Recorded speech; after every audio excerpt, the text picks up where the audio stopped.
My research focuses on understanding how evolutionary processes work and how they've shaped us into the organisms that we are today.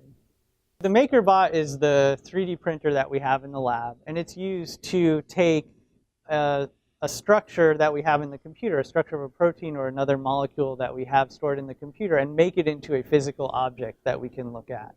What 3D printing allows us to do in our research is to take molecules that are too small for us to see and directly manipulate and blow them up into physical objects that we can see and manipulate. And so it helps us to learn about how they work. The 3D printed models that we work with are static representations of what a protein does. And when we think about proteins, I actually think of them more of like electrified Velcro or something like that. They're little globs. They're very dynamic. They move around. And they're not really mechanistic or machine-like like some people think.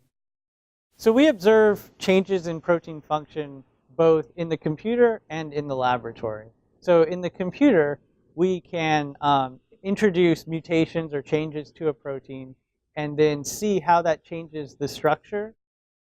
In the laboratory, we can actually test those predictions by mutating a physical protein in a cell and studying how it binds to other chemicals. This research is important because as human beings, we're naturally curious about the world and we want to understand it better. Now, we know that evolutionary processes generated all of the living things around us, but we don't know exactly how that happened. What we try to do is better understand how specific changes in molecules generated differences between different species.